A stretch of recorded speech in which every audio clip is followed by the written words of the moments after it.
하나님 앞에 비대면 예배를 해달라는 내용과 더불어서 이 비대면 예배를 드려도 목사 혼자 예배할 수가 없는 거거든요. 우선 이 영상을 조절하는 분도 있어야 되고 찬양하는 분도 있어야 되고 오디오 모든 면에 있어서 이런 것을 함께하는 팀 구성이 이루어져야 돼요. 그래서 그 인원을 보니까 20명 안쪽으로 되어 있더라고요. 20명 안쪽으로. 우리 대전 기독교연합회에서도 문자가 왔는데 70%가 비대면 예배를 드렸다. 지난주 아닌 저지난주. 나머지는 30%는 예배를 안 드리든지 또는 대면 예배로 했든지 그런 그 같아요.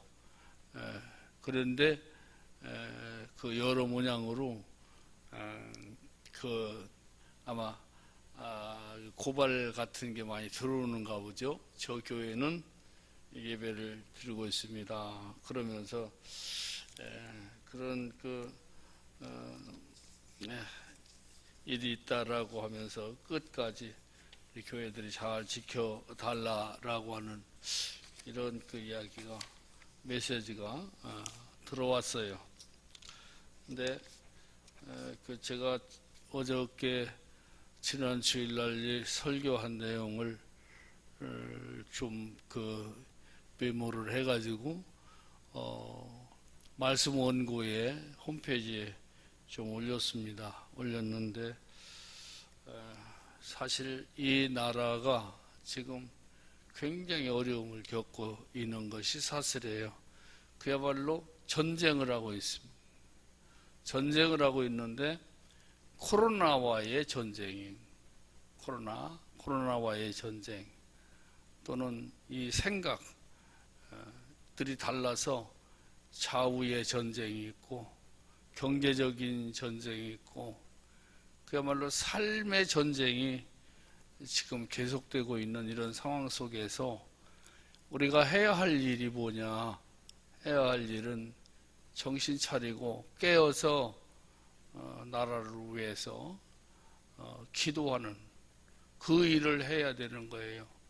그 일을 해야 되는데 당국에서 국가에 또한에서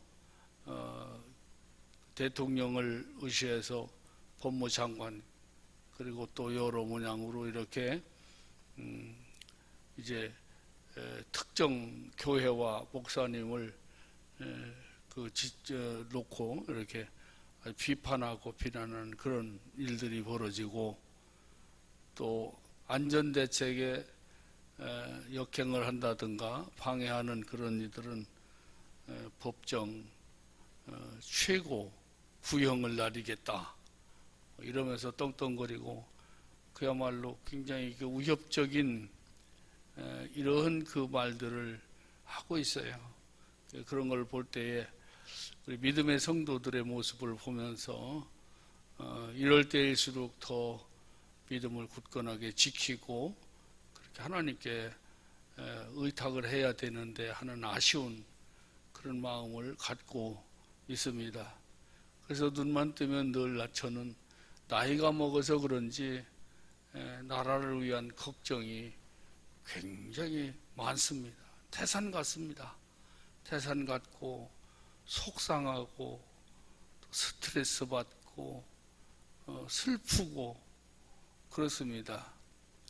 나이 70 이상 됐으면은 그래도 성경에서 말씀하고 있는 우리 인생의 나이가 70이요 관건하면 80이라고 그랬는데 그래서 우리들은 이 정도면 참 많이 하나님이 건강 주셔서 살 만큼 살았는데 우리의 후대들이 앞으로 어떻게 살아갈까 그런 생각이 마음에 항상 있습니다. 그 이유는 지금까지 자유민주주의 대한민국에서 태어난 것이 얼마나 감사하고 또 하나님이 우리 대한민국을 축복해 주신 것이 얼마나 감사하고, 그런데 이런 것을 잊어져 가고 있습니다. 정치권에서도 전쟁입니다. 정치권에서도 전쟁이에요. 그러면서 또 이 아주 그야말로 거대 여당이 돼 가지고 자기들의 마음 먹는 것을 어떻게 해서라도 이뤄 나가려고 하는 이런 모습, 그야말로 대한민국이 아주 독재로 가는 이런 모습을 놓고 굉장히 염려스럽기 그지없습니다. 메네메네 데겔 우바르신이라고 하는 다니엘서에 있는 말씀이 자꾸 기억이 납니다. 요즘 코로나와의 전쟁, 그리고 의료업계, 정말하자면 의사들과 또 정부와의 또 전쟁.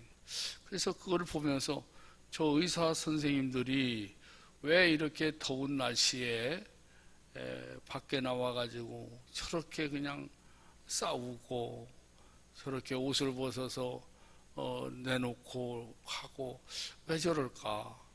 아마 저기에도 분명한 어떠한 저들이 입수한 정보가 있고, 또 저들이 정부에서 행하고자 하는 계획한 이런 모든 것들이 이건 아니다라고 하는 마음을 갖고 그렇게 나와서 싸우겠지, 그렇게만 생각을 했는데 어저께 충격적인 그런 뉴스가 나왔잖아요. 아하, 의사가 되려면은 시민단체의 허락을 받아야 되고, 또 시민단체라 하면 우리가 잘 알듯이 민주노총에서 분리돼 나온 그런 단체들이 참 많고, 또 이 정부 여당과 뜻을 같이 하는 시민단체들이 굉장히 많잖아요.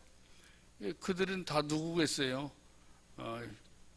정부 여당이나 또 저는 이제 그 민주노총이라든지 이런 이들의 자식들, 그들을 위해서 의학을 공부시켜 가지고 이제 이 나라의 복지를 위해서 헌신한다라고 이렇게 했지만은, 그런 의사들을 그 양산을 해서 북한으로 차출해서 보내려고 한다는 이러한 그 발의를 한 것을 놓고 참 더 큰 충격을 느낄 수가 있었습니다. 그런 과정 속에서 더욱 또 충격적인 것을 느낄 수 있었던 것은 일반 평범한 30대 후반 이 젊은이가 이 청와대에 이제 그 진정서를 냈죠. 그것이 뭡니까? 그것이 이제 시무 7조라고 해가지고 7가지의 그 질문을 하고, 또 신하가 왕에게 그 부탁하는 그야말로 그러한 그 내용을 읽어보면 읽어볼수록 참 맞구나, 타당하구나 하는 생각이 들고, 거기에 또 다른 분도 같은 내용으로 이렇게 상소문을 올린 그런 내용을 보면서 지금 아주 폭발적으로 온 국민들이 그 메시지를 읽고 있는데 왜 그럴까 해봤습니다. 그것은 바로 국민들이 원하는 그 말을 대신해 줬기 때문입니다. 왜 광화문에, 왜 서울거리에 무더운 일기인데도 불구하고, 더운데도 불구하고 그들이 나와서 또 코로나라고 하는 이 감염병이 창궐한 때 그들이 와가지고 땀 흘리고 배고프면서 외치고 그랬을까? 거기에도 다 뜻이 있는 겁니다. 이런 것을 놓고 정부에서는 힘으로 그 제압하려고 하는 그야말로 독재적인 독재 정권이라고 말할 수 있는 이런 일들을 행하는 것을 보면서 참 걱정이다. 또 기도하는 목사로서 걱정이다. 많이 걱정된다. 그런 생각을 해봤습니다. 이런 것을 놓고 볼 때에 지금은 완전히 비상 사태다. 비상 사태다. 영적으로 볼 때에도 그렇고 여러 모양으로 볼 때에도 지금 나라는 위기를 맞고 있다. 믿는 사람이든 믿지 않는 사람이든 지금 위기를 맞고 있다. 그래서 이런 때에 구원을 맞는 오늘 첫날 드리고 싶은 메시지가 무엇인가를 생각을 하다가 마가복음 4장 35절로 41절 말씀이 머리에 다시 떠올랐어요. 이 말씀 내용을 가지고 저도 계속 기도했습니다. 내용으로 기도했는데 위기를 맞을 때 그 해법은 오직 예수님에게 있다. 예수님에게 있다 하는 거. 오늘 여기 예수님을 모신 배와 예수님을 모시지 못한 배가 갈릴리 그 호수를 지금 운항하고 있습니다. 이러다가 갑자기 큰 풍랑을 만나서 이 두 배들이 움직이기 시작. 두 배들이 큰 풍랑을 만나가지고 움직이고 있었다. 근데 예수님이 주무시다가 일어나셔서 바다를 꾸짖으니까 조용해졌다. 잠잠하게 되었다. 하는 그런 내용입니다. 여기서 우리는 몇 가지를 찾아볼 수가 있어요. 그 첫째는 위기는 예측할 수 없는 것이다. 위기는 예측할 수 없이 오는 것이다 하는 것. 그러니까 예수님을 모시고 가는 배, 그 뒤를 따르는 불신자의 배, 이 두 종류의 배가 지금 갈릴리 바다를 이제 운항하는 과정 속에서 큰 풍랑을 만났다 하는 것. 풍랑은 곧 위기를 말하는 겁니다. 지금 우리나라는 그야말로 위기를 만났어요. 예수 믿는 사람, 교회나 아니면은 믿지 않는 불신자나 할 것 없이, 너나 할 것 없이 사업적으로 또 이제 이 코로나 위기라든지 또 정치적인 위기라든지 또 여러 모양으로 경제적인 그런 위기들을 만났어요. 그래서 이 위기는 예측할 수 없는 것이다. 언제 어떻게 다가올지 모른다는 것이죠. 그 위기가 다가올 때 두 번째로는 극복하기 위한 최선의 노력을 여기에서 볼 수가 있어요.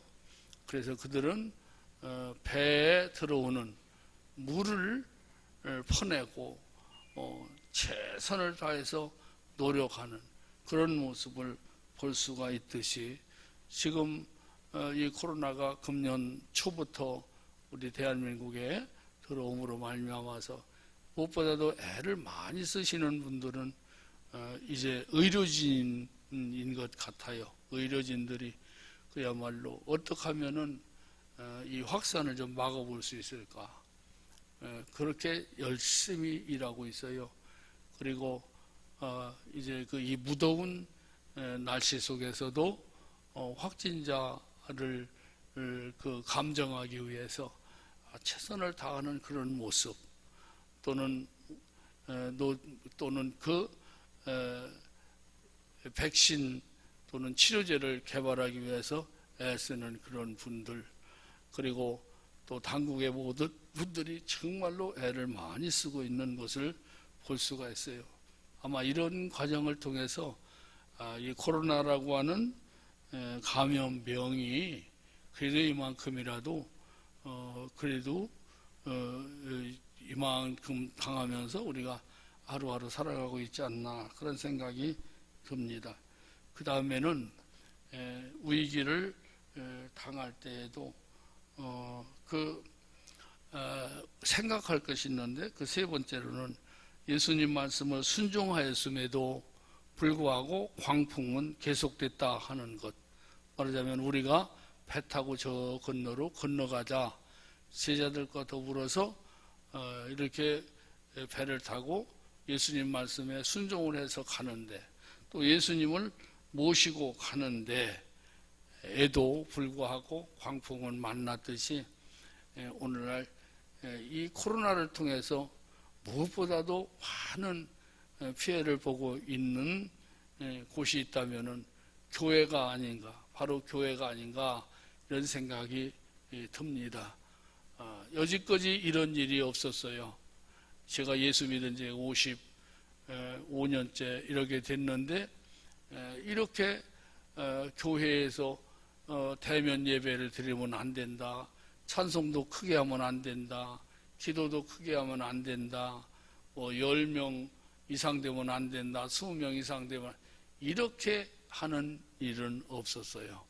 이렇게 하는 일은 없었는데, 그야말로 이런 상황에 교회들이 해야 할 일이 뭐겠어요. 전쟁 중에서도 예배는 꼭 드렸습니다.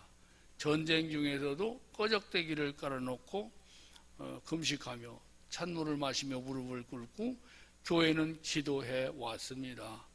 그런 과정 속에서 세계의 젊은이들을 이 땅에 하나님 보내주셔서 공산화를 완전히 막아주시고, 전쟁에서 다시 이제 잃어버렸던 우리 땅을 찾고 회복하는 그런 일이 있었어요. 그렇기 때문에 이런 어려울 때일수록 더 하나님 앞에 기도하고, 또 그렇게 해야 할 교회들이 그야말로 당국의 내린 그 지침에 의해서 어떤 이들은 잘 됐다라고 하는 속으로 은근히 반기는 듯한 그런 분들도 있을 줄로 압니다.